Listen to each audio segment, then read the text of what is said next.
Bakıda keçirilirsə, Xəzər Lənkəran azarkeşləri gəlməsin, Lənkəranda keçirilirsə, Neftçinin azarkeş getməsin. Bunlar da absurd, bunlar da düzgün qərarlar deyil və bəli, stabilliyi qorumaq hər bir klubun stabilliyi qorumaq hər bir klubun işidir. Ancaq azarkeşlər belə gəlib. Çünki valla mən açıq deyim sizə, Xəzər Lənkəran Neftçi oyunu əgər Bakıda keçirilirsə, o stadionda əgər 10.000 adam varsa, onun 8.000-i Lənkəranda azarkeş olacaq. Və bunun qarşısını sən alırsan da, sən həmin oyunu 1000 azarkeşlə deməli oturursan elə belə bir 30.000-li, 20.000-li stadionda, 40.000 stadionda bir 1000 adamlar Vali Qasımov futbolçu olub, onun özünə də xoş gəlir ki, bir var dolu tribunlar qabağında oynasın, bir var boş tribunlar. İstərsəməz oyunçunun, futbolçunun özünə də stimul verir. Bəli, əlbəttə. Mario Souza özü dedi, sizin Interlə Xəzər Lənkəranın fərqi nədə idi?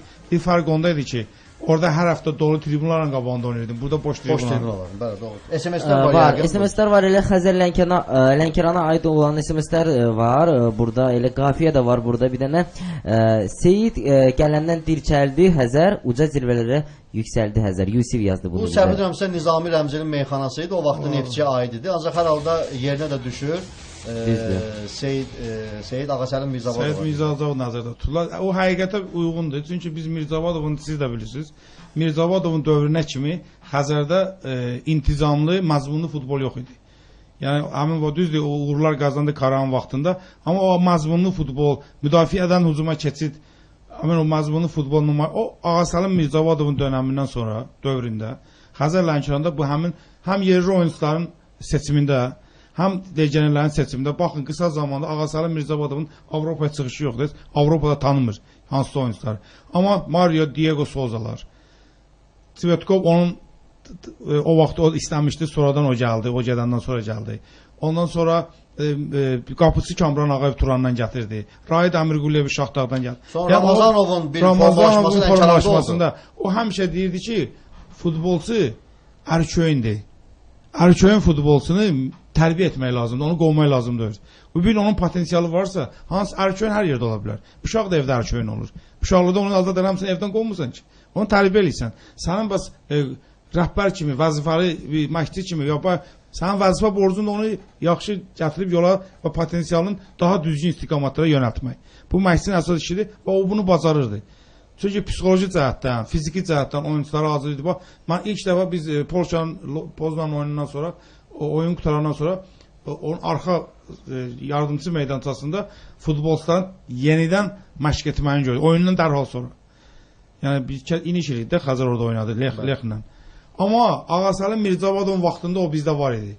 Oyundan sonra müəyyən oyunçular var ki, o naqruskalara verilməmişdi oyun vaxtı. Yəni o oyunçuların fiziki hazırlığın, məzmunlu, yəni müdafiədən hücuma keçən, cinahların işləməyi onun vaxtında çox güclü idi.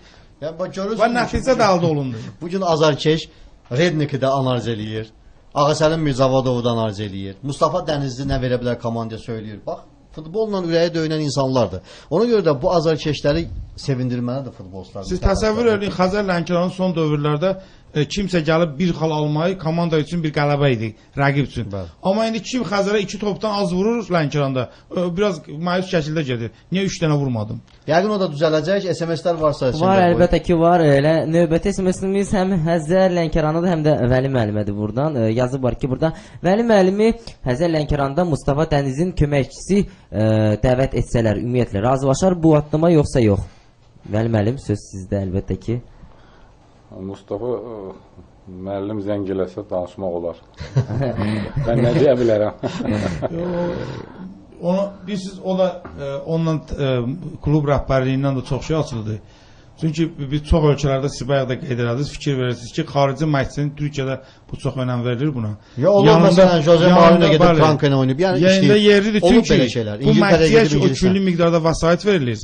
Bu bilirsiniz necədir? Müqayisə eləyək ki, bugün Azərbaycanda istehsal olunan hər hansı bir konkret məhsula xaricdən gələndə ona güclü gömrük tarifləri tətbiq olunur ki, daxili bazarda mane olması istehsalçıya. Amma bu da çox uzun çəkə bilmir. Çünki həmin vəsait yönəldilir istehsalçıya ki, sən də qısa zaman 3 ilə 5 ilə dünyaya uyğun, standartlara uyğun mal istehsal edib bizim bu vətəndaşa verməlisən. Sən daim belə yaşayamazsan ki. Yəni bir növ müqayisə etsin belə götürək də. Xarici o nöqteyi nəzərlə gəlir ki, ona vəsait verilir ki, o gəlib burada hər hansı bir bilmədiklərimizi bizə öyrətsin və ondan bir şey öyrənib məktəbi qoyub getsin. Biz ömür boyu durub xarici məktəb söz yox. Bu futbolun qanunudur. Yəni daim legioner olacaq, məktəb olacaq, amma bu yerli məktəbi qoyub getməlidir. Biz redniklərdən, indi o gedən toşaqlardan, pantişlərdən, kimlərdən, şifrlərdən heç bir şey qalmadı bizə. Amma milyonlarla pul getdi.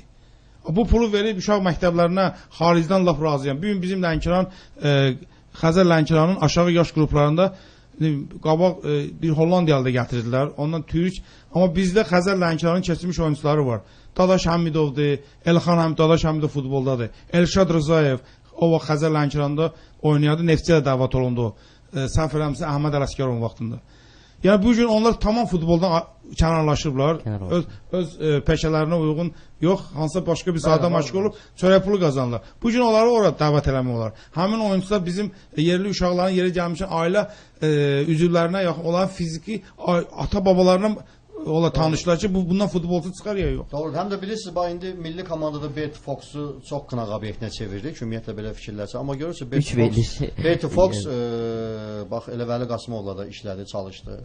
Daha sonra indi Nazim Süleymanovla və indi əgər qalacaqsa yəqin yenə də özünə indi Aslan Kərimovdur deyəsən orada bir köməkçi kimi götürüb. Yəni bu amil var və bunu gözləmək lazım deyil ki, xarici məşqçi istəsin. Bunu həmin o klub rəhbəri siz düzgün deyirsiniz. Yeritməlidir və bildirilməlidir. Yerli adam orada mütləq olmalıdır. Yerli adamın olmağı ən azından köməkdir. Yəni o Mustafa Dənizli gəlib orada Elnur Abdullayevin, Mustafa Dənizli gəlib orada Rahid Əmirquliyevin o potensialına yəni sahib olması üçün, bilməsi üçün zamanla ən azından bir 40 gün, 45 gün orada itirəcək. Çünki Azərbaycan çempionatı bu gün hansısa yerlərdə yayımlanmır ki, yəni biz Türkiyə çempionatına baxırıq, onu baxa bilmirlər ki, biz burada bunu bilək, görək və Mustafa Dəniz görsün ki, bəli hansı futbolçu nəyə qadirdir və komanda da belə məşhurdur. O baxımdan SMS-lər varsa var elə bir neçə dəqiqə əvvəl burdan yəni burada bir tamaşaçı yazmışdı Vəli müəllimin, Vəli Qasımovun yəni əgər Xəzər Lənkərandan ona dəvət gəlsə o razılaşar və elə burada növbəti də SMS məhz buna oxşar bir şeydir. Yəni Vəli Qasımov nə üçün İspaniyada məşqçi kimi işləmədi? Oyunçularımız kimi məşqçilərimiz də Avropada lazım deyilmi? Hər halda körpü rolunu oynayırdı. Əli yazdı bunu bizə. Birinci salamlayıram o əlini. İkincisi də yağın məlumatı az olubdur. Mən elə orada məşqçi futbol qutarandan sonra məşqçi başladım. Birinci uşaq məktəbindən sonra 16-18 yaşına kimi uşaqlar sonra müjə keçdim senior komandasına. Yəni orada məşqçi işləmişəm, 3 il işləmişəm. Yəni məlumatı yox. İndi elə bir şans varmı ki, ümumiyyətlə yenidən gedib orada çalışmaq, işləmək? Yəni belə dəvətlər yəqin ki olur da indi. Hər halda İspaniyada yaşamısan müəyyən müddət. Yox, indi fikrim mənim burada da Azərbaycandadır. İstəyirəm hər şey eləyəm ki, Azərbaycan futbolu nə qədər tez olsa qalxsın. Düzdür, böyük problemdir Azərbaycan futbolu. Ancaq mən futbol adamım. Pul olmadı, axırda yenə mən işləyəcəm. Yəni mənə kimi adamlar çoxdur, yəni veteranlar da çoxsu işsizdir. Yəni indiki gündə çox pullar verilir. Yəni yerli məşqə az dəvət gəlir. Yəni çox adam da işsizdir. Yəni dəvət eləmək lazımdır bu veteranlara. Doğrudan da var. Buyurun. Əslində Vəli müəllim deyir az çox işləyib xaricdə, amma Azərbaycanlı məşqçilərin işləməməyi doğrudan problemdir. Məsələn bizim böyükağa müəllim Hacıyev yadınızdadır. Neftçinin uğur qazanandan sonra dedi ki, mən xaricdə Rusiyada işləmək təklif var və mən gedəcəm. Nə oldu nəticəsi? Neftçidə bu dəqiqə klub prezidentinin müşaviri vəzifəsində işləyir. Azərbaycanda məşqçilər burada istənilən bir vəzifədə işləyə bilərlər. Məşqçilikdən başqa məsələn stadion direktoru işləmək qəbul edirlər. Hər şeyi qəbul edirlər, təkcə bir dənə xaricə getməsinə. Və yəqin təkliflər yoxdur. Amma Azərbaycan futbol tarixindəki nümunələr olur. Məsələn bizim üçün Ruslan rəhmətli Ruslan Abdullayevin nümunəsi var ki, gedib Türkiyədə çıxış oynamış, məşq eləmişdi. Savaşada komandası vardı. Daha sonra Türkiyədə olmuşdu. Bütün bunlar oldu. Yəni davam elətdirmək olar. Bəli, Azərbaycan futbolçuları necə ki xaricə getmir və böyük problemdirsə məşqçilərin də xaricdə olmamağı böyük problemdir. Elə əslində Azərbaycanlı məşqçilər xaricdə bu gün işləsələr, Azərbaycanlı futbolçular təbii ki, onlar yanına gedəcək. Yəni biz futbolçuları qınayırıq. Amma bəlkə də elə ən böyük problem məşqçilərin kənarda olmamalıdır. Ya amma mən bir şey deyim, yəni bu gün elə bir dəvətlər olması üçün də Rəşad, bizim məşqçilər yəni öz klublarımızda uğurlar qazanmalıdırlar. Yəni biz bu gün neçə illik artıq 92-93-cü ildən Azərbaycan çempionu keçirilirdi. 93-cü il birinci dəfə o vaxtı çempion Neftçi oldu. Sonra deyəsən orada komandalar vardı. Bəli, Qarabağ sonra oldu, sonra Turan oldu. Yəni komanda vardı. Yəni nəyi demək istəyirəm? 20 ildir də artıq biz müstəqil Azərbaycanın çempionatını keçiririk. Və 20 il ərzində biz birinci dəfədəki qrup mərhələsində bir dəfə oynadıq. O da Neftçi oynadı. Bilirsiniz, Avroliqanın qrup mərhələsində. Yəni qrup mərhələsində yox, sonrakı etaplar, play-offlara 8-də 1, 4-də 1 komandalarımız çıxsa, bax gördünüz, Apoel Kipr 4-də 1-ə gələn kimi sonra biz Neftçi ilə görüşdük. Komandadan 8 futbolçu transfer olundu, getdi. Transfer olundu, getdi. Yəni hətta İspaniya çempionatına, həm hansı çempionatlara transfer olundu, getdilər. Yəni bugün bizim klublar da bax elə Avroliqanın, Çempionlar Liqasının qrup mərhələsində oynasalar və orada yaxşı nəticələr qazansalar, yerli məşqçilərlə, yerli futbolçularla o uğurlar olsa, o bazar da, transfer bazarı da o zaman işləyəcək mənim fikrimcə. Və bu gün doğrudur. SSR dönəmindən fərqli olaraq Vəli Qasımov o vaxt oynayıb SSR çempionatının Neftçinin heyətində. Çətin idi SSR seçməsinin heyətinə düşmək. Amma burada Yunus Çenov bir epizod danışdı. O Panamaryo və Yunus Çenovun Olimpiya komandasına düşmək necə olub da və Yunus getməliymiş, sonra Panamaryo gedib görürsünüzmü? Yəni bir yer veriblər belə çıxır Azərbaycana, bir yer verilib və o da yeri Yunus öz əməyi ilə qazanıb, sonra tutalım Panamaryo verib. Panamaryo da yaxşı futbolçu idi. Ancaq bugün müstəqilik, bugün Azərbaycan millisi çıxır Portuqaliya, nə bilim Şimali İrlandiya, nə bilim Rusiya, nə bilim kim, Almaniya, nə bilim İtaliya, Fransa, hamısını oynayır. Deməli bu şanslar var. Futbolçular üzərlərində daha çox işləməlidirlər. Məşqçilərə də aiddir o. Məşqçilər üzərlərində daha çox işləməlidirlər və bunun üçün də bax burada qalmaq lazım deyil. Və bir qədər əvvəl dedik, AFFA-dan təşkil olunub Liverpoolun nə bilim futbol akademiyasına orada gediblər şəxslər. Bir futbol adamı belə görmürəm mən orada ki, orada iştirak edibdi. Yəni bu insanlar da ora göndərilməlidir, klublara göndərilməlidir. Və bu nə qədər təcrübə toplandıqca bu gün dünya futbolu elədir ki, necə ki bax fikir verirsiniz ki, bu gün müxtəlif nə bilim HD çıxır, nə bilim nə çıxır, 3D çıxır, sonra 5D, 7D, nə bilim nə, necə ki bu elektronikada bu ixtiralar var. Bu yeniliklər var. Eləcə də futbol da belədir. Futbolda da yeniliklər çoxdur. Bu günləri deyirsiniz 80-ci illərin futbolu, ay bu Braziliyadan yox idi o Zikolu, Sokratesli. Ancaq bu gün deyirsiniz yox, bu Barcelonada tamam başqa bir futbol oynayır, sürətli futbol. Bu zamanəyə tələbinə uyğundur. Bu zamananın tələbinə uyğundur. Bu gün internet zamanəsidir. Bu gün otururuq da buradan biz verilişdir. İnternet vasitəsilə bu gün Kanadada oturub bu verilişə bax. Amma məsələ aslında Azərbaycan futboluna yeniliklər yəni dəxli yoxdur. Məsələn, bugün əgər Ağasəlim Mirzabadov yenə Xəzər Lənkərana məsələn istəyirlərsə də, yəni ən layiqli namizəd kimi onu görürlərsə yerli məsləhətində. Bu demək ki, Azərbaycan Ağasəlimdən sonra, Mirzabadovdan sonra, yəni Qurbanov heç Qarabağda qalıb. Demək belə çıxır ki, ya yaxşı məşqçi yetişməyibdi, ya da yəni başqa bir buna izahı yoxdur da. Belə çıxır ki, yoxdur, məşqçi yetişmir. Necə ki, məsələn, bizim bugün də ən yaxşı futbolçumuz hələ də Rəşad Sadıqov sayılır. Ondan sonra Zabit İmamverdiyevlər çıxdı, Araz Abdullayevlər çıxdı. Yəni hələ də onlar o səviyyə çatmayıblar. Deməli belə çıxır ki, biz məsələn bu illəri boşa veririk. Həm məşqçi baxımından boşa veririk, həm futbolçu baxımından boşa veririk və vəsaitlər havaya gedir. Bəli, hər halda bu söhbətləri biz deyirik. Yəqin ki, İskəndər başqa SMS-lər də var. Növbəti SMS-imiz də elə Vəli Qasımova aiddir. Vəli Qasımov milli komandada qol vura bilməyib, amma Rusiya çempionatında bombardilər siyasında olub. Səbəbini deyə bilərmi? Qismət olmayıb da. Səbəbi yoxdur, ancaq onda qrup çətin idi. Ancaq Fransa idi, Rumıniya, Slovakiya. Yəni qismət olmadı buram. Aha. Həm də bütün görüşlərdə oynamırdı Vəli. Məncə çünki çətinliklər çox idi. Bir də bu dəvətlər gəlmirdi və mən o vaxt bəli buyurun. Bir şey var, Qarabağ rəhbəri Qurbanova etibar edib. Bu neçə ildir. Qarabağın baxanda indi düzdür, Azərsun Teksun deyəsən. Onun sponsoru Azərbaycan vətəndaşları deyirlər də, onlar indi hər halda türkdürlər, indi bir də olsa türkdürlər. Amma bizim o gör necə yerliyə etibar edib. Amma bizim digər klubların əksəriyyətinə, demək olar ki, hamısında sponsorlar bizim özümüzkilərdir, amma bizim yerli məşqçilər üçün mühiti yaratmırlar. Bugün Vəli Qasımov digərlərlə nə ilə fərqlənir? Həm Avropa futbolunda futbolçu kimi bir praktikası var, həm də məşqçi kimi praktikası var. Niyə bunun potensialından istifadə olunmasın? Nəyə görə? Bunu ya doğrudur. Bax bu gün Rəvana Şahin Dinev gəldi, hamımız sevindik. Doğrudur. Evet. Artıq komandada Qurbanov getdi, məşqçi işi görünür və görünəcək də. Çünki Rəvanın müəyyən iddiası var. Bu mövsüm olmasa da gələn mövsümdən o komanda tam fərqli qurulacaq. Bunu yəni ki bilirik. Inter, Simurq, nə bilim digər klublarımız var. Valla orada o sıxadacələrin, kimlərin işləməyi vacibdir. Gedək görək Gürcüstanda belə bir maliyyə olsa bizim bir məşqçini oraya yaxına buraxarlar. Yaxın buraxmazlar. Hə? Bax görürsünüz. Ona görə də bax budur.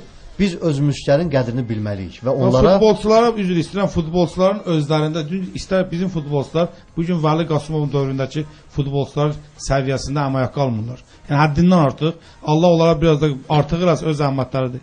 Yəni bugün onlar da bu yerli məşqçilərin xidmətindən hansısa bir fərdi qaydada istifadə edib nə isə əldə edə bilərlər. Məsələn, komandanın hansısa bir dövrdə bir fasilə yaranır, gəlib Vəli müəllimlə bir mütləq deyil ona nə isə ödəsin. Hansısa bir pul var da səndə. İndi qaba bunlar yoxdur. Yox, öyle şey olası deyil. Gəlib 5 nəfər, 3 nəfər yerli oyuncusu yığılsın. Fasilədir 10 gün, ya 5 gün, ya 1 həftə. Bu taktikanı necə eləyir? Bu gələ bir hansısa bir stadionu müəyyən 1 saat, 2 saat orada icarəyə götürüb və yaxud da hansısa bir fəlsəfi ya teorik. Açığı mən aydın. Yəni bunlar da mümkündür. Klubda çalışmışam, mən görmüşəm orada və özünüz də bilirsiniz. Bugünkü gündə məşq prosesləri tam fərqlidir. Tutalım ki, 1 saat yarım məşq keçiriləcəksə, sizi inandırım, futbolçular Azərbaycanlı futbolçulardan söhbət düşür. Həmin o fiti gözləyirlər ki, bu fit nə vaxt veriləcək ki, məşq bitdi. Məşq bitdi. Sizi inandırım, məşqdən sonra birisi yuyunmaq və yemək prosesi var da, klub rəhbərliyi onu təşkil edir. Heç onu da gözləmirlər ha. Necə o maşınlara minirlər, Porsche Panamerasından tutmuş üz o yana. Necə götürürlər? 1 saatdan sonra gedib onları qəşəng qəlyan klublarında, çayxanalarda tapmaq olur. Bax budur. Yəni gündə bir məşq və bu məşqi yola vermək. Amma bu futbolçu o işi kimi baxmalıdır. İş yeri var. Bu mənim peşəmdir. Mən yatmalıdır o bazada. Vallahi belə olmalıdır. Onda həmin futbolçular pulları qazanmamalı. Siz deyirsiniz ki, artıq qazansınlar əldə eləsəniz. Mən ümumiyyətlə arzulamıram ki, Azərbaycan futbolçuları çox pul qazansın. Ciddi deyirəm, qazanmasınlar. Çünki işlər peşəkar yanaşmır. Və onlar başa düşmür ki, böyük Azərbaycanı təmsil edir, vətəni təmsil edirlər. O pulları qazanırlarsa canı çıxmalıdır, məşq eləməlidir. Saatlarla məşq eləməlidir. Yoxsa məşq qutaran kimi internetə girim, hansısa qızlarla danışmalıyam, hansısa kafeyə qaçmalıyam. O xalqı təmsil edir, ölkəni təmsil edir və əgər məndən, sizdən artıq pul qazanırsa, 2 qat işləməlidir, 3 qat işləməlidir. Çalışmalı ki, xaricə getsin. Bir də onlar bugünkü səviyyələrinə görə, aldıqları pullara görə uşaq məşqçilərinə borcludular. Çünki onları yetişdirən yerli 10 yaşında, 8 yaşında onu Fox gəlib yetişdirməyib və yaxud da Rednik gəlib yetişdirməyib. Onu bu Vəli Qasımov kimlər burada yetişdiriblər. Şevçenko Milan'da kuboku aldı, gətirdi, Labanovskinin qəbri üstə qoydu. Çempionlar Liqinin kubokunu və o vaxt eşitdiyimizə görə 50 min də verib onun üçün ev almışdı. Öz bir uşaq məşqçisi üçün, Labanovski üçün yox. Öz uşaq məşqçisi üçün 50 min dollara o vaxtı 2 evdə ev almışdı. Yəni o mənada demirəm, heç kimə möhtac deyil, heç kimə ehtiyacı yox. Hara özünə qismət edəsin. Amma bir yanaşmada bir tərz olmalıdır. Bəli, başqa varsa SMS-lər İskəndər buyurun. Var, SMS-lərimiz var və növbəti sualımız belədir. İndiki zamanda da futbolçuların səviyyəsi niyə aşağıdır? Vəli Qasımov və digərlərindən müqayisədə çox aşağıdır. Yəni bax elə biz bu söhbəti danışdıq, yəqin ki toxunduq biz bunlara. Danışdıq, yəni bu var danışdıq, elə axırıncı söhbət. Buyurun, başqa varsa. Və burada növbəti SMS bir belə deyək də, bizim futbolda nə vaxta kimi tapşırığı futbolçular oynayacaq? Niyə öz potensiallı futbolçularımız oynamır? Məncə bu ümumi bu problemdir. Təsəvvür edin ki, bu gün Neftçinin sponsoru eyni zamanda belə götürədən Neft şirkətidir. O eyni zamanda Affayda rəhbəri olunur. Yəni biz həmişə güc müqayisəsi, fiziki və taktiki hazırlıqda demişik ki, Xəzər Lənkəran həmişə Neftçidən 2 qat yuxarı olmalıdır ki, ondan üstün qələbə qazana bilsin. Ona görə ki, sözsüz ki, bu gün Mübariz Mənsumovu da gətirib həmin vəzifələrə qoysun və Xəzər Lənkəran üstünlük qazanacaq bütün sahələrdə. O yanaşma tərzi biz bayaqdır ki, sistem dəyişilməlidir. Sistem düzgündür. Futbol Federasiyasının bugün AFFA-nı maliyyələşdirən eyni zamanda Neftçini də maliyyələşdirir. Yəni biz bayaqdır internet simuruq. Burada da eyni bir şeydir. Yəni ona rəhbər eləyir. Mən dəfələn demişəm, burada məncə problemli bir şey yoxdur. Nəyi deyirəm mən demək istəyirəm? Bugün valla Rövnəq Abdullayevin AFFA prezidenti olması futbolçular üçün, məşqçilər üçün, futbol ictimaiyyəti üçün göydən düşmə bir şeydir. Yəni sabah da kim olacaqsa orada, bu tipli bir insan olmalı ki, vəzifəsi olsun və pul olsun ki, o futbola yatırımlar olsun. Söhbət bugün orada funksionerlərdən gedir. Yəni nəzarət güclənməlidir. Söhbət bugün orada o insanlardan gedir ki, müəyyən vəzifələr tutublar, oturublar orada, nə bilim, baş katiblikdə və yaxud da digər futbol liqasında və yaxud da hakimlər komitəsində və yaxud da o insanlar öz işlərinə məsuliyyətlə yanaşmalıdırlar. Və bu gün AFFA-da nə qədər futbol adamı çox olsa, biz onda uğurlar əldə edəcəyik. Və danışırıq və bir qədər əvvəl dedik bu insanların işsiz qalmağı. Orada olmalıdır, təmsil olunmalıdır. Bugün keçən verilişdə bizdə Emin Abbasov verilişin qonağı idi. Qarabağ klubunda bilirsiniz, baş koordinator işləyir və o bir vaxtlar idman jurnalisti idi. Yəni idman jurnalistlərinə də ağıllara, o beyni işləyənlərə güvənmək lazımdır. Yəni futbolun içindədir də bu adam. Qardaş, bu adam azarkeşlə görüşür. Məşqçi ilə görüşür. Futbolçu ilə görüşür. Klub rəhbəri ilə görüşür. İşsizlə görüşür. Deməli hamı ilə bunun ünsiyyəti olur da. Bu bilir də. Mən söhbət ağıllarına gedir. Və şərait yaratmaq lazım ki, onlar olsun futbolda. Bunun heç bir ziyanı olmayacaq. Heç bir ancaq köməyi olacaq Azərbaycan futboluna. Yoxsa ki, bugün Vəli Qasımov gedir Azərbaycan Futbol Federasiyaları Assosiasiyasına. Sənin inandırım orada 10 nəfərdən 8-i bu tanımır. Olub belə bir fakt. Rəhbər Məmmədov gedib onu tanımayıblar. Ya onda siz hansı şeydən danışırsınız? Yəni bax bunlar olmalıdır. Bunlar. Yoxsa burada söhbət o hansı rəhbərdən getmir. Bugün Mübariz Mənsimovun Xəzər Lənkəran klubunun fəxri prezidenti olması Xəzər Lənkəran üçün göydən düşmədir. Açığını demişəm. Futbolçular üçün də, cəmiyyət üçün də o insan görürsünüz 20 milyon köməyini əsir gəlmir, verir. Ancaq o işləri həyata keçirən insanlar məsuliyyət özlərində hiss eləməlidirlər. Eləcə də digər klublarımızda belədir. Buyurun, SMS-lər varsa. SMS-lər artıq yoxdur. Belə son SMS-imiz var. Yəni keçən oyun Neftçi məğlub oldu. Bunun səbəbi nə ilə bağlıdır? Elə yaxşı ki, bu da bizə bir mövzu olar ki, Premyer Liqa oyunlarına keçək. Oyunlar keçirildi. Neftçi Inter qarşılaşmasında Rəşad, sənin fikirlərini bilmək də maraqlı olardı. Maraqlı, yəni olaylar baş verdi. Neftçi məğlub oldu Interə. Inter elə də stabil oyun nümayiş etdirmir. Bilirsiniz bu çempionatda və liderlər qrupunda deyil. Yəni son vaxtlar alışdığımız Inter yoxdur bu mövsüm. Ancaq Neftçiyə qalib gəldi. Yəni elə deyilmi ki, Neftçi gözlənilmədiyi yerdən bu zərbəni aldı? Elə demək olar. Hardasa razılaşmaq olar. Amma bilirsiniz, çempionatla bağlı ümumiyyətlə fikirlər haçalanır. Buyurun. Bir tərəfdən məsələn deyirlər ki, PFL özü qəsdən rəqabətini saxlamaq üçün məsələn Neftçi xal itirir, ardınca növbəti gün Qarabağ xal itirir. Buna biraz inanmaq olur. Məsələn fikirləşə bilərsən ki, Neftçi bu planlaşdırılmış bir şey ola bilər düşünürsən. Amma eyni zamanda mən bildiyimə görə oyundan sonra böyük bir qalmaqal olub. Inter'in prezidenti Georgi Nikolov orada içkili vəziyyətdə, o da mühafizəçilərlə, yəni dalaşıblar, futbolçularla dalaşıblar. Neftçinin bəlkə də bağlamaq olar, yəni sırf futbol tərəfdə yanaşsa, bəlkə də bağlamaq olar məşqçi dəyişikliyinə. Nazim Süleymanov bilirsiniz, təzə gəlibdi və hələ o komanda tam oturuşmuyub. Yəni o öz fikirləri yəqin ki komandada, yəni həyata keçirə bilmir. O da necə ki Xəzər Lənkəranda məsələn bu gün artıq Dənizli gözləyirlər ki, fasilə dövründə yeni bir heyət qursun. Yəqin ki Nazim Süleymanov da Neftçidə elə eləmək olar və bağışlamaq olar. Məsələn bu səhvləri Neftçini məsələn uduzmağı, Interlə uduzmağını bağışlamaq olar. Bu da sırf Nazim Süleymanovun orada təzə olmağına bağışlamaq olar. Amma yenə mən o fikirdə qalıram ki, Azərbaycan çempionatında bu gün hər şey kabinetlərdə həll olunur. Yaşıl meydanlarda həll olunur. Mən bu fikrimdə qalıram. Və əslində bu daha böyük bir mövzudur. Yəni bu saatlarla danışmaq olar. Fikrimi sadəcə qısaca ifadə edeyim ki, mən elə gəlir ki, çempionat başlamışdan əvvəl artıq çempionu kim olacaqdır, ölkə kubokunun kimin alacağı da bəllidir və Xəzər Lənkəran azarkeşdə oturub burada. Mən yaxınlarda bir yazı yazmışdım. Xəzər Lənkəran haqqında bir yazı yazmışdım. Vaxtsız başsağlığı yazmışdım və yazmışdım ki, Super Kuboku Xəzər Lənkəran aldı, mövsüm bitdi olardır. Bitti. Vəssalam. Qarabağ, Neftçi və bir-iki komanda. Bəlkə Bakıda bu il gecə... Bu Super Kubok ötən mövsümün. Yox, olsa da hər halda bu il təqdim olundu. Bu il təqdim olundu. 10 illikdə yəni bu alınmalı idi və onu verdilər ona. Və məncə hər şey artıq həll olundu. 10 illik də biraz qəribə gəldi bizə. 10 illik niyə olmalıdır ki, Xəzər Lənkəran ilə Lənkəranın Xəzər komandasının əsasında yaradılıb. Çünki Manchester United'də hardasa 1890-cı ildə başqa adla çıxış eləyib, amma onun tarixi elə həmin yaranma tarixindən qalır. Ya doğrudur. Yəni o biraz qəribə səslənir. Məşqçi dəyişikliyi edilibdi. İndi yəqin ki, bu da növbəti turlarda komandanın oyununda müəyyən təsir olacaq. Bəli, bir peşkar kimi münasibətin bugün Premyer Liqa yeni sistemdə keçirilir 10 komanda ilə. Nə dərəcədə bu yaxşıdır və yaxud da hansı xeyirləri var? Yəni bir futbolçu kimi də olmusan çempionatlarda müxtəlif ölkələrin, yəni belə bir sistemdə, yəni formatda çempionatda sonda necə olur? Çempion bir neçə tur qalmışmı müəyyənləşir, yoxsa sona qədər mübarizə mi gedəcək? Fikirlərini bilmək istərdim. Sözünüzü sistem çox çətin sistemdir komandalar üçün. 4 qruq oynamaq, yəni bir komanda belə kubokda içəri salsan, yəni bir komanda 6 dəfə görə bilər. 6 dəfə görüşə bilər. Yəni bu komandalar uşaqların özlərinə üçün də yaxşıdır. Yəni bu sistem məncə çox yaxşıdır. Oyunlara görə yaxşıdır. Yəni çox oyunlar oynayırlar. Amma belə baxanda 3-cü ildir, hər il biz çempionat keçiririk də. Yəni mən stabil axtarıb tapmamışıq. İndi bilib gələn il nə çempionatı yarılır. Yox, ancaq fikrimcə 10 komanda olması normal bir haldır. Sadəcə olaraq çempionatda marağı daha da artırmaq üçün, bayaq Rəşad dediyi kimi, hansısa oyunlara əl atmamaq, çempionatda marağı artırmaq üçün son anda, yəni necə ki Hollandiyada, Belçikada bu var, play-off oyunları olmalıdır.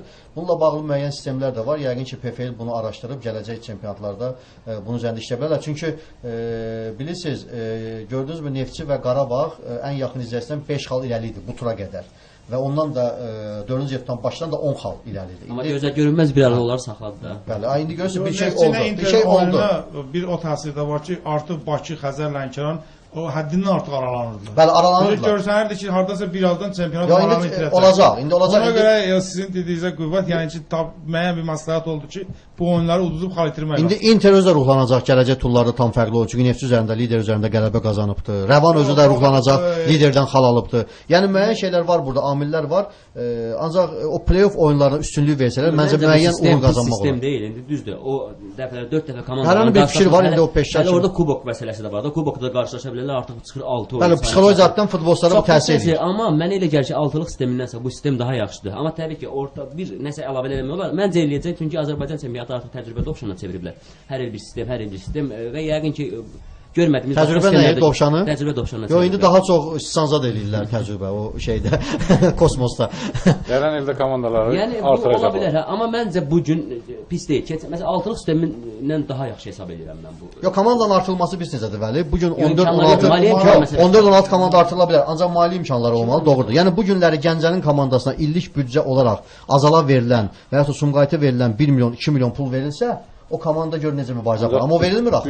Söhbət ondan gedir. Neftçalad, Qaradağ Löşbatan Arazdır. Yəni yaxşı komandalar Perveligada var. Bəli, əlbəttə onların hər halda 1 milyonluq büdcəsi var ki, belə mübarizə aparırlar. Var, rəvandır. İndi kimsə tərəfindən maliyyələşir. Azal. Yəni bu iki komandanın yerinə, azarkeşsiz qalan bir komandanın yerinə həmin vəsaiti Gəncəyə yönəltmək olardı ki, Gəncədə orta-boy klubda olsa, o daha Azərbaycan futboluna maraqlı olar. Daha effektiv olar. Nəinki bu iki klub tam azarkeşi yox. Baxsan o Rəvanın oyunda hətta bir dəfə saytlardan oxuduq. Oyunun başlamayına 5 dəqiqə qalmış. Bir tamaşaçı var, o da polis işçisidir. Ya görürsünüz, belə hallar baş verir. Ancaq Rəvan hər halda müəyyən rəngi qatdı. Amma Gəncə axırıncı yerdə də olsa, ona bir 4-5 min adam gələr. Yox, söhbət ona getməsən. Rəvan bugün oynamasın Bakıda, getsin oynasın Səlyanda oynamırdılar. Orada oynasın. Yəni bu daha çox maraq verə bilər. Yəni əyalətdə oynasalar daha maraqlı anlar baş verə bilər. Səlyanda olmasın, Şirvanda olsun. Məsələn bilirsiniz, Şirvanda vaxtilə futbol da olub da, Əli Bayramında keçmiş. Biz adlandırdığımız yaxşı da futbolçular da orada yetişibdi. Komandam orada yaranıb, oranı təmsil eləməlidir məncə. Məsələn, Xəzər Lənkəran tutaq ki, Bakıda yaransaydı, Bakı klubunda gedib Lənkəranda oynamağa başlasaydı, məncə bu qədər azarkeşlər doğmalıq hiss eləməzdi. Məsələn, Sumqayıt niyə artıq Sumqayıtda biraz mən hiss edirəm ki, orada öcəkliyi var. Çünki başqa bir şeylər oldu. Bilirsiniz necədir? Çünki Sumqayıt uşaqları yoxdur orada. Yəni klubun prezidenti futboldan anlayış olmayan bir adamdır. Bunlar danışmaq lazımdır. Deməli, nə olsun gedib indi Liverpoolda oxuyur, harda oxuyacaq? Boş şeydir bunlar. Sabah o adamı göndər hansısa bir biznes mərkəzinə, gedib orada oturacaq qardaş. Necə ki biz bunu gördük. Bunları demək lazımdır. Elxan Əsədov AFFA'nın baş katibinin müavinidir. Hansısa bir orada olay baş verdi, bilirsiniz qızların çempionatında. O adam vəzifəsindən kənarlaşdırıldı və Dövlət Bayraq meydanında direktor müavini oldu. Yəni görürsünüz bu adam fərq yoxdur. AFFA'nın baş katibində işləmək və indi də nə bilim hansı bayraq o meydanda. Bu gün Vəli Qasımov biz göndərək getsin nə bilim hardasa şeydə dəniz kənarı bulvarda, parkda rəisin müavini. Sözünə qüvvət, biz komandanın son nömrəsində yazmışıq. Marketoloq var, Yusif Vəliyev var. Marketoloq. Bu kifayət qədər tanınır, yəni telekanallarda çıxış edir. Bu adam AFFA'da Elxan Məmmədov qoyub onu, yəni öz kadrıdır. Uşaq futbolunda şöbə rəisin müavini işləyir. Yəni Azərbaycan biz bayaqdan danışırıq ki, Azərbaycanda uşaq futbolu inkişaf eləmir. Yəni hər şey əslində buradan başlayır. O bir məsəl var, atın qabağına nə bilim əti qoymaq, otun belə. Yəni Azərbaycan futbolunda əslində bu gün idarəçiliyində eyni şeylərdir. Marketoloq gətirib uşaq futboluna. Ona görə də Elxan Məmmədov özü də bunları bir safçuriyə eləməlidir. Baxmalıdır o gün bu heyətə ki. 2005-2015-ci il dövlət proqramı qəbul olunub, futbolun kütləviliyinə nail olmaq. Yəni burada tək klub rəhbərləri yox, idman adamları, eyni zamanda yerli hakimiyyət orqanlarının da üstündə böyük məsuliyyət qoyulub. Sonra bizim o vaxt yadımızdadır, Xəzər Lənkəran bu stadionun tikilişi dövründə Mübariz Mansur tez-tez gəlib gedərdi. O belə bir fikirlə çıxış etdi ki, bu Sovetdən qalan stadionlar var bu kəndlərdə, yaxın şəhərə yaxın kəndlərdə. Həmin stadionları, stadion deyəndə orada tribunlar yox idi, meydança var idi də. Stadion deyək ona. Həmin stadionları uzun müddətli icarəyə götürüb, onları müasir standartlara uyğunlaşdırıb. Yəni həm orada uşaq futbol məktəbi orada yaratıb da, kənddən şəhərə gəlməsi həmin uşaq. Ora məşqçini göndərib orada qoy məşqçi işləsin. Eyni zamanda Xəzərin hər bir məşqin hər bir stadionda bir gün keçirmək ki, ajataj orada olsun. Yəni 3000 adam məşqə niyə gəlməlidir? Yəni o 3000-in içində 500 də həmin kəndin adamıdır. Qoy məşqi getsin orada etsin. Sonradan həmin o layihə nəyisə nəyə görəsə alınmadı. Bizim ondan məlumatımız olmaz. Baxımından, ancaq peşkar baxımından da bu düzgündürmü bəli? Yəni indi bunlar da baxmaq lazımdır. Rəşad qeyd etdim bayaq Neftçi Inter, daha doğrusu Inter Neftçi qarşılaşmasında oyundan sonra yaranan qalmaqal hadisələrə çox fikirlər səsləndi. Neftçinin vitse-prezidenti, Neftçinin mətbuat şöbəsinin müdürü fikirlər səsləndirdilər və bildirdilər ki, yəni Georgi Nikolov, Inter klubunun prezidenti içkili vəziyyətdə olub. Orada qalmaqalların yaranmasına səbəbkar o olub. Daha sonra Nikolov özü bildirdi ki, mən içkili vəziyyətdə olmamışam. 13 səfirliyin qonaqları, nümayəndələrini dəvət etmişdim. Onlarla birlikdə futbola baxırdım. Yəni müxtəlif fikirlər səsləndi və son vaxtlar ümumiyyətlə bizim futbolumuza belə olayların baş verməsi, ümumiyyətlə sənin də münasibətini bilmək maraqlı olar. Məncə bu birinci mühafizəçilər məsələsini toxunmaq lazımdır. Orada mühafizəçilərlə futbolçular arasında dava düşübdü. Mən bilən Lənkəran Neftçi oyunlarından sonra qərar qəbul olunmuşdu ki, mühafizəçilər buraxılmayacaq içəri. Bu birinci elə qaydanın, qanunun pozulması, yəni PFL-in çıxartdığı qərar pozulması deməkdir ki, və mütləq cəzalandırılmalıdır. Nikolov, yəni bu biraz zarafatiyan ola bilər. Belə çıxır ki, bundan sonra klub prezidentləri də stadiona buraxılanda yoxlanılmalı ki, bunlar içkilidir yoxsa içkili deyil. Bir faktı qeyd edim. Xarici stadionlarda oyun zamanı pivələri paylayırlar, yəni meydançada azarkeşlər içirlər. Amma burada Nikolov içib, klub prezidenti içib və deyilənə görə sərxoş vəziyyətdə dalaşıbdır. Herhalde bunun üçün müəyyən video. Ümumiyyətlə mən deyim ki, artıq Nikolovun vaxtı çoxdan bitibdir. Yəni bunu mən şəxsi fikrimdir ki, bitibdir. Burada vitse-prezidentdən ya prezidentlə söhbət getmir ki, burada Neftçi ilə Interin oyununu danışırıq. Yəni içkilidir, işçilidir. Yox, məsələ olsun ki, davada əsas səbəbkarlardan biri də Nikolov oldu. Klub prezidenti olubdu. Nikolov mən belə bilirəm bağlıdır. Çünki Neftçinin bütün uduzan oyunlarında bu dava var. Hansı oyunları uduzub, həmin oyunda nə isə var, elə qırmızı kart. Yox, problem bundadır ki, orada oyunun 88 yox 86-cı dəqiqəsində Neftçinin futbolçuna Mahir Şürovla orada qarşıdurma olub və bu qarşıdurma oyundan sonra davam edib. Üstəlik də ki, burada həlledici məqam, həssas məqam ondan ibarətdir ki, mühafizəçilər qoşulub. Interin, yəni Neftçi tərəfi iddia edir ki, mühafizəçilər qoşulub bu davaya. Və bu mühafizəçi söhbəti bağlanmışdı bir dəfə ki, olmaz. Yadınıza gəlir bu kubokun finalında baş verənlərdən sonra. Əsasnamədə var. Texnik məlumat var. Yəni buraxılmamalı idi. Bunu niyə buraxıblar? Necə olub ki? Herhalde bunun üçün video kadrlar varsa, bu sübut olunacaqsa yəqin ki AFFA-da qərarını verəcək. Çünki bilirsiniz, kameralar quraşdırılır oyun zamanı, oyunda hansısa proseslər baş verirsə, o hallar görsənirsə ki, mühafizə xidmətinin əməkdaşları var, onda bu video kadrları əsas gətirmək olar. Biz bu əsas AFFA nümayəndəsi, hakim inspektorun fikirləri vacibdir ki, vacibdir, amma kadrlar da əsasdır. Bunları sübut eləmək üçün, o kluba yeritmək üçün. Deməli belə çıxır ki, xaricdəki kimi biz stadionlarda da o soyunub geyinmə otaqlarında, həmin o zallarda da kameralar quraşdırılmalıdır ki, bu hadisələr tam nəzarət olunsun ki, yəni aranı qatan kim olubdu, necə olubdu, o ki qaldı hansısa klubun prezidentinin və ya da prezidentin içkili olması bu bəhanə deyil mənim fikrimcə və eyni futbolçuların da adları hallanır. Bu da pis haldır. Yəni eyni futbolçuların adları hallanmamalıdır. Yəni Mahir Şürovda hallanırsa o yerində otuzdurulmalıdır. Və yaxud da bugün orada olubdu. Kakaber'in oğlu Skadazyan'ın. Onun da adı birinci hallanıbdı. Yerində otuzdurulmalıdır. Georgi Nikolov'un adı hallanırsa qardaş hansısa Balqar gəlib burada qoçuluq eləyə bilməz. Onun da o da yerində otuzdurulmalıdır. Bütün bunlar hamısı baş verməlidir və bunlar olmayınca belə hallar da siz demişkən hər halda ümumiyyətlə Mahir Şürovla bağlı deyim. Mahir Şürov son illərdə özünü ən pis aparan futbolçulardan biridir. Yəni harda qalmaqal dava varsa Mahir Şürov orada mütləq olur. Yəni iştirak edirsə oyunlarda mütləq olur və bu futbolçunu ciddi şəkildə tərbiyələndirmək lazımdır və bunu da eləməlidir Neftçinin rəhbərliyi.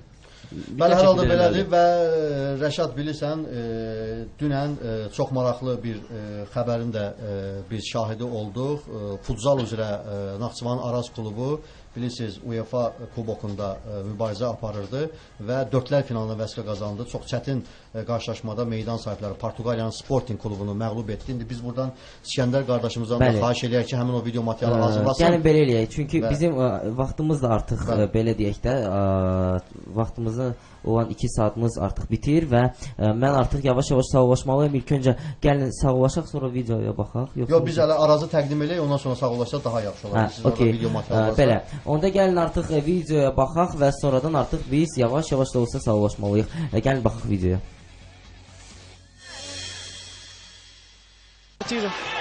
Atenção que Vidal ficou pelo caminho, chega o homem do Araz, remate, golo. Golo do Araz, golo de Fabiano. À saída de Benedito, Fabiano a conseguir picar, a conseguir inaugurar o marcador, a fazer o 1-0. Golo apontado pelo camisola 3 da equipa do... Já se prepara para fazer ali um movimento, já fez, troca a bola para Divané.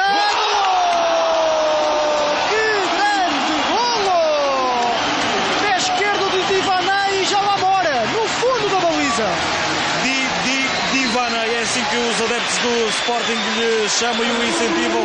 O brasileiro faz o empate neste... Sofre um toque, agora que vamos jogar. É Borisov, pode ser de pé esquerdo, remate! Golo. Golo do Araz, golo do Borisov. É o golo do capitão da equipa Azeri, depois de 2 grandes momentos. Solto na ala esquerda. Metem os 3 jogadores daquele lado. Bloqueio de Augusto, remate, golo de Amadeu, a bola entrou onde não devia, está feito o terceiro do Araz. A bola entra ao centro da baliza, neste remate de Amadeu, remate a meio do meio campo defensivo da equipa do Sporting. Benedito cabisbaixo depois de... Segue o Sporting, foi a primeira falta do Araz, deu remate, golo!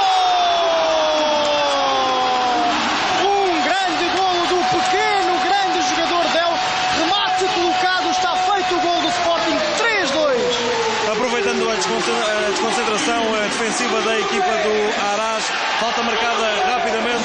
Sai Felipe, o que vai fazer Felipe? Demora algum tempo, mas pode ser o remate, pode ser perigoso. Aí está. Golo do Araz, é o 4º golo de Felipe. Um grande golo de Felipe, também tem que se dar mérito a esta... Verdade, grande golo. A este pontapé. A ala esquerda. Tem espaço, pode rematar, tem muito espaço, grande, golaço! É um grande golo do camisola 20, que golaço de Alex a fazer o 4-3. Sai prensado, atenção agora ao remate, vai sair, já está. Golo do Araz. É Fabiano a fazer o 5º para o Araz. E agora sai Birujado, atenção ao Araz, tenta Alex fazer falta, não fez, não senhora, vai para a baliza e está feito. Fabiano marca, acaba certamente com o jogo, mata o jogo, 6 para o Araz, 3 para o Sporting. E ao final de festa, no pavilhão de Almada, muita gente vira costas aos...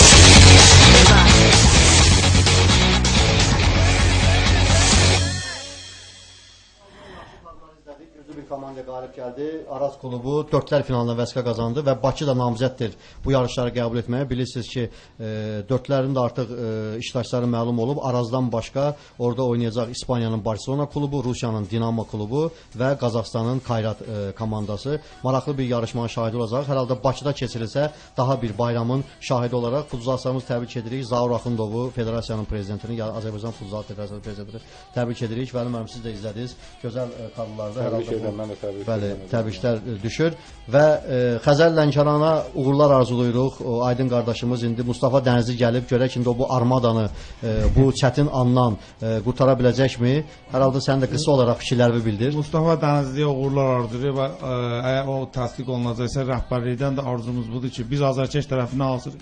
Yəni o rəhbərlik də öz dəstəyin lazımdır ona versin. Bəli, çox gözəl. Rəşad, fikirlərini bilmək olardı elə ümumiyyətlə bu proseslərlə bağlı qısa. Mən Azərbaycan futboluna azarkeş arzulayıram. Ən vacib olan bir şeydir ki, azarkeş olsun. Yəni stadionlar dolu olsun.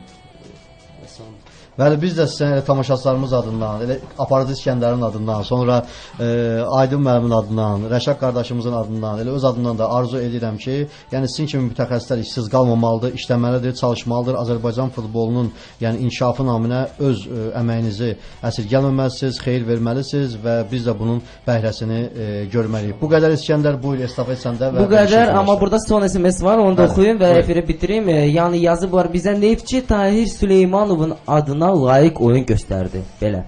Və mən artıq yavaş-yavaş sağollaşmalıyam və inşallah mənim artıq efirim başlayacaq birazdan saat 6-dan 10-a kimi və hər birinizi efirdə gözləyəcəm. Mən sizə isə çox sağ olun bildirəm ki, gəldiniz belə gözəl dəyərli fikirlərinizi bildirdiniz, həm tamaşaçılara, həm də bizimlə də paylaşdınız və mən artıq sizinlə yavaş-yavaş sağollaşıram və top verilişi inşallah gələn həftə elə birinci gün eyni məkanda, eyni vaxtda sizinlə bərabər olacaq. 16:00-da bizi izləməyi unutmayın. Sağ olun.